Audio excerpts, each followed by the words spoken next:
পাঁচমিশালি সবজির তরকারি কার না ভালো লাগে বলো? এইভাবে যদি একবার রান্না করো তাহলে সবাই আঙুল চেটে খাবে। সব থেকে প্রথমে আমি সবজিগুলো কেটে নিয়েছি। আপনারা আপনাদের পছন্দ মতন সবজি নিতে পারেন। তারপর আমি চুলে একটা কড়া বসিয়ে সর্ষের তেলে ডালের বড়িগুলো ভেজে নেব। ডালের বড়িগুলো ভাজা হয়ে ডালের বড়িগুলো তুলে নেব। তারপর ওই তেলে পেঁয়াজ কুচি এবং পাঁচফোড়ন দিয়ে দেব। পেঁয়াজটা একটু ভাজা ভাজা হয়ে গেলে আদা রসুন বাটা দিয়ে দেব। আদা রসুন দিয়ে ভালো করে মশলাটা কষিয়ে নেব। তারপর হলুদ গুঁড়ো, লঙ্কার গুঁড়ো, জিরে গুঁড়ো, ধনের গুঁড়ো দিয়ে আবারও মশলাটা ভালো করে কষিয়ে নেব। মশলাটা ভালো করে কষানো হয়ে গেলে তাতে ধুয়ে রাখা সবজিগুলো দিয়ে দেব। সবজিগুলো দিয়ে ভালো করে মশলাটা কষে নেব।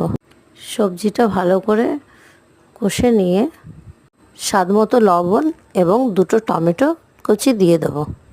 লবণটা দিলে সবজি তাড়াতাড়ি সিদ্ধ হবে এবং জল বেরোবে সবজি থেকে।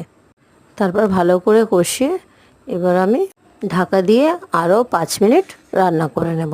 5 মিনিট পর ঢাকাটা খুলে দিয়ে আবারও একটু ভালো করে কষে ওতে জল দিয়ে দেব। জল দিয়ে আবারও ঢাকা দিয়ে দেব, দিয়ে রান্না করে নেব।